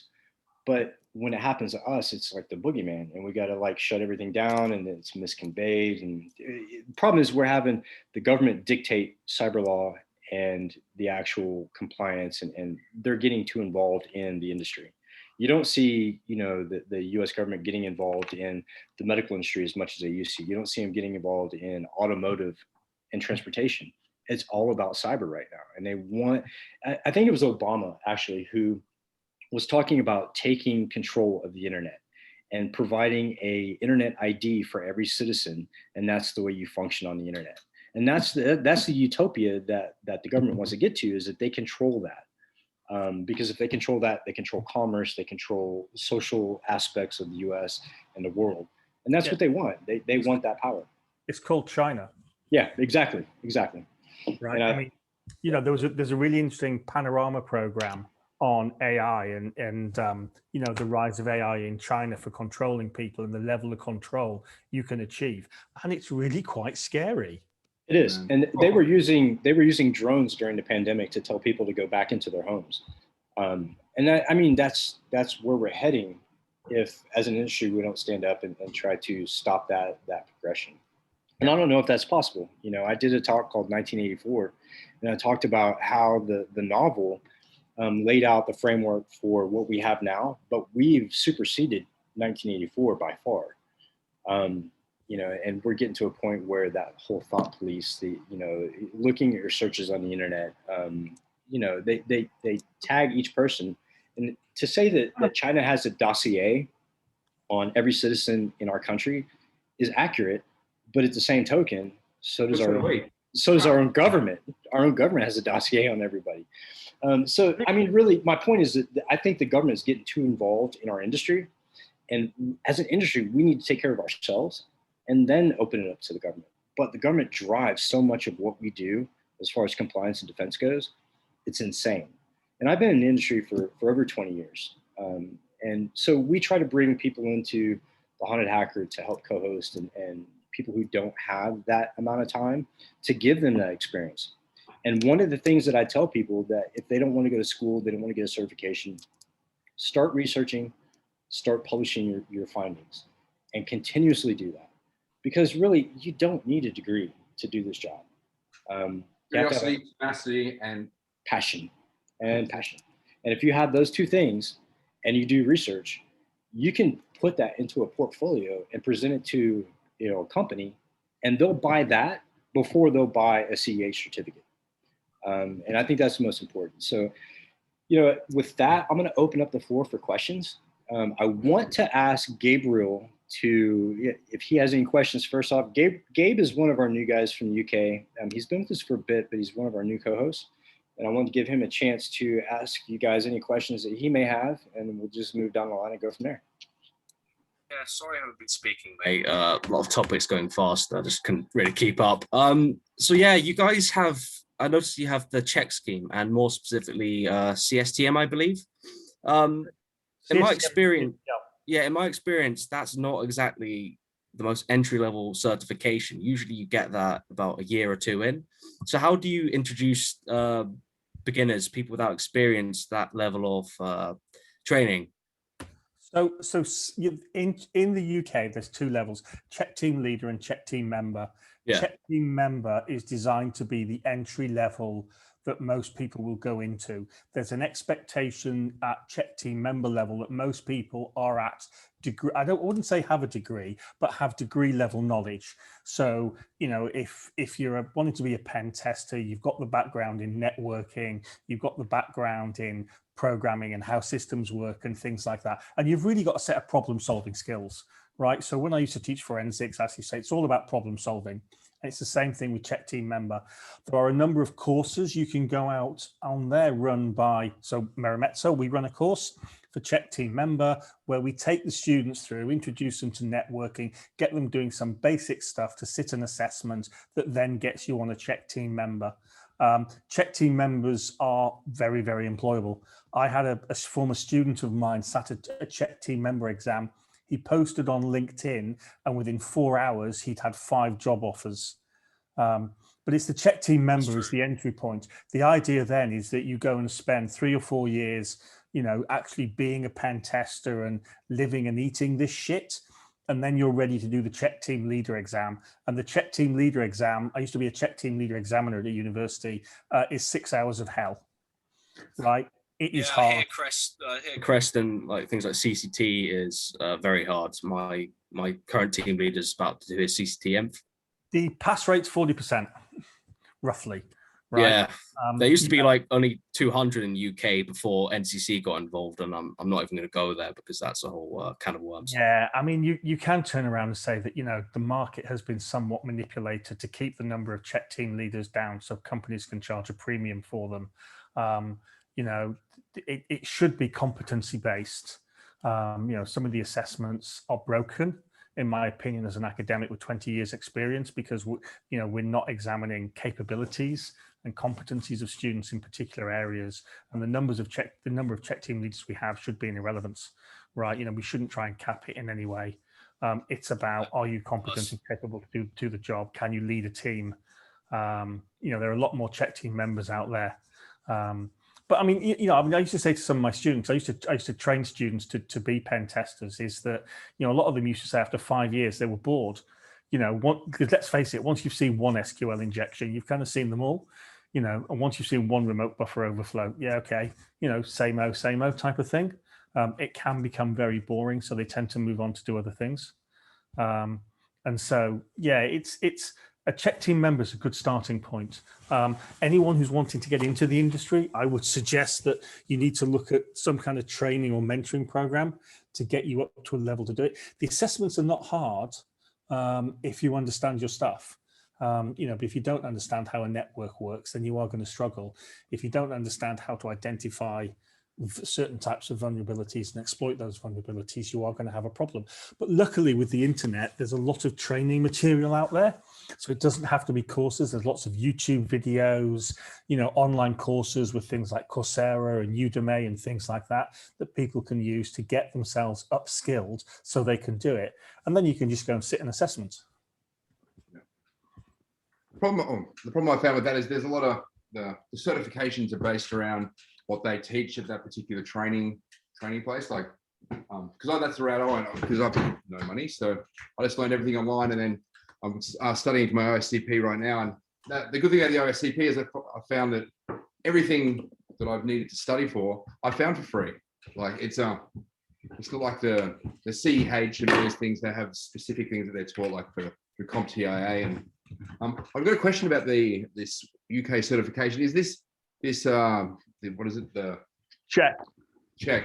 Is this to work in government and military, or is it to work just in general as a pen tester? No, It's pretty much to get anywhere, mate. No, that's not true. GCHQ have been taken to court over this. They were sued by a French company. The check scheme only applies to government. It can legally only apply to government, because to be a check team leader and a check team member, you have to be able to hold UK SC clearance. The problem that we have with the industry in the UK is that as a badge, it's become so pervasive that companies are now looking for it. But there are cases where companies have been legally challenged and have been sued over the fact that they've said must have a check team leader badge. Legally, you only need a check team leader badge to work on HMG systems. Yeah, so that's an interesting point you bring up, because when I started a company, Crypteosec in London, the first question was asked to me was, "Are you Czech? Are you Crest? Do you have a Crest certification?" I'm like, "Man, I just stood up this company, and of course not." But it's those government regulations and those compliances that people really want. Why? Because most of those governments, if you penetrate a government network, you either have skill or you're really lucky. So they want that level of security blanket, knowing that you have that certification from the government. I mean, yes, right. I mean, like I say, it's become a ubiquitous term that people look for legally, right? There are cases that have been brought where GCHQ was sued by a French company because a bank turned around and said, we want to have Czech people, and that's not true. The real question is, how do you measure competency in these areas? Because Czech, it's just about measuring a set of competencies. Can you do certain things, yes or no? And that's really what the sort of industry needs, is a way of checking and validating that you are competent in particular areas. Right. And that's part of the question of academics, is the way we measure competency. And there are good ways of doing it and bad ways of doing it. And unfortunately, the exam way of writing an essay on X and having somebody examine it isn't necessarily the best way. But what it shows is, in the assessment and teaching of it, that we lack imagination to come up with different ways of teaching and different ways of examining things, of doing things like continuous assessments, right? Of having somebody assess all the way through things. And that's part of the thing that you can do with mentoring, is you can build up a really good idea of how good somebody is in particular areas, what their weaknesses are, and therefore how they need to address those weaknesses in terms of their development. And that's a matter of giving feedback. When I used to be the Tiger examiner for the University of South Wales, I was a GCHQ approved examiner for Czech team leader and Czech team member. We ran the Tiger scheme, and we always gave the students detailed feedback as to what their strengths and weaknesses were to allow them to improve. And we were the only scheme that did that. We were the only scheme that actually, those students that failed, we sat down with them and we went through what they'd done in a detailed statement and say, you were wrong here, you didn't do that, you need to think about this, right? You don't understand networking, you need to develop an understanding of this and that to allow the students to improve. I think that's really important, because with the mentoring and things I've seen online, everyone focuses on the rock stars, and there's so many people that, you don't have to be, not everyone needs to be a rock star. And if the people who are struggling can get a little bit of attention, figure out ways to improve. Like, I think it's something that's definitely missing from the whole mentoring thing. Tanisha, what about with Black Girls Hack? Like, how's mentoring work with you guys? You said, how is mentoring with us going? Like Andrew's. I would just say, I think the hardest part is trying to get mentors for the different people. We have a very hard time just trying to get enough mentors for us. I'm always trying to, get people to come out and, try to help. But, we have so many more people who need mentors than actually mentors. I think that's because people feel like they just don't have the need. But I really feel like mentoring is useful, because especially women in the industry, we have a really hard time with getting the salary that we're supposed to be getting. We know that women make on average less money than men do who are operating in the same space, right? So part of that is knowing what the value is, and part of that is just knowing what the actual market worth is. So it's like, what does your experience translate into? So we're always looking for mentors, but I definitely think the mentors are needed. Yeah, I think the underlying philosophy is, if you learn it, pass it on. And there's a lot of people out there, because they're frightened of their jobs, they learn it and they don't pass it on, because they're worried that, if I can do it and I get someone else to do it, well, I'm doing myself out of a job. And it comes back to the point about Richard Branson, about training people to leave, but encouraging people to stay. Yeah, but I definitely think that it's important that, you know, people share the information. I think my whole business model, both as a human being and, you know, as Black Girls Hack, is to share as much information as I learn with everyone else, to bring them, you know, to kind of lift as you rise. Because I feel like the whole concept of, you know, I have to retain the information, I have to, you know, obtain the knowledge just as a source of power is absolutely ridiculous. You know, I think that, you know, when you do that, you have single sources of failure, and you have a lot of the issues that we see in companies, you know, when in reality, if all the information is just shared, you have a lot of different people who are able to pick up, you know, the slack where it's needed. And that depends on aptitude too, right? So you have a plethora of skills, right? And you don't want people niched up or that's all they do. So you expose them to the wide gamut of principles. And I think academia does a good job with that, as far as like teaching the courses and the different aspects. But I don't think they go into it deep enough.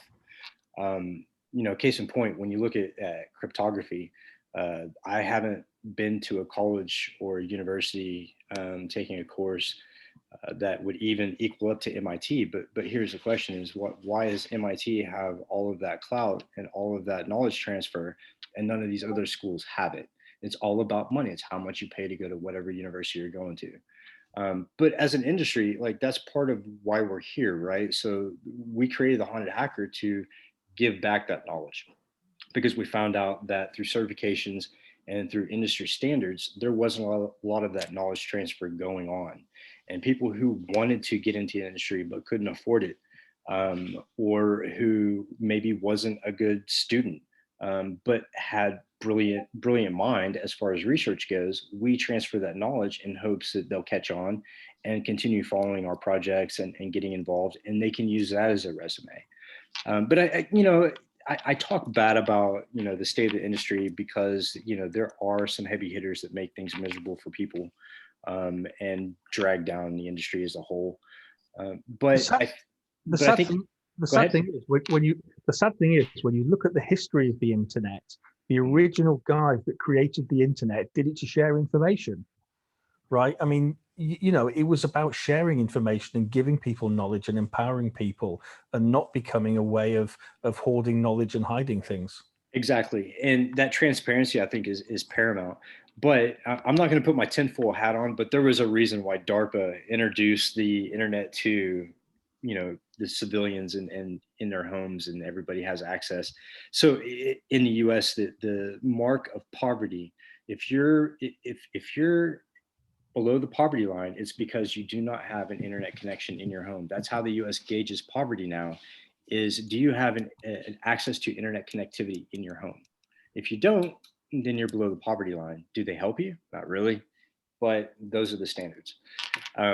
And I give the government a hard time when it comes to cybersecurity, because they do a really piss poor job, and they have for a long time. But they have no problems finding and putting companies down if they fall short of the cybersecurity stick. But one thing I wanted to cover really quick is that I really appreciate the work that you guys are doing as a company. And I really love your model of the way you look at potential candidates for positions. I think that needs to be reflected more across the industry. Not everybody's a good test taker. Not everybody's a good student, but you know what? There are good people. And, Einstein, look at him. They thought he had a learning disability, and the guy was a genius. So as long as we give everybody an equal chance, and try to help mentor those people who maybe don't have the capability to go to school, don't have the money, or have some kind of diversity, those are the people we really need to reach out to, because those are the strong, passionate people. They really want to do this thing. So I appreciate. Yeah, and I really applaud you guys at Merimetso for what you do and how you do it. Like that to me is, if you don't make $1 million in a year, what you've done for people and bringing them into the industry is worth that money. So yeah, my hat's off to you guys. With that, I'm going to go ahead and shut down the podcast. I had a great time. Me too, man. Fantastic guests. Like, the guests were paramount tonight. Like, I can't be too overly happy for this group of people. It was awesome. And it was such a wide variety too. So I want to invite everybody here to come back whenever you want. Paul, Andrew, if you guys want to jump on and give your 2 cents on any podcast, you're more than welcome. Let me know, and I'll make you a co-host, and we'll go from there. But that's it, and we'll see you guys next weekend. Look for this on the major streaming outlets like iTunes and Spotify and all that good stuff. And yeah, What did Hacker Australia out Monday? Yep. Watch out, Hacking 9 Magazine and 2600, and watch out Joe Rogan, because we're coming for your spot on Spotify. So y'all have a good weekend, and I'll catch up with you on Monday. Thanks again, Paul and Andrew, and you guys from Merimetso. And I hope to talk to you guys again soon. Take care. Cheers, guys. Thanks. Bye.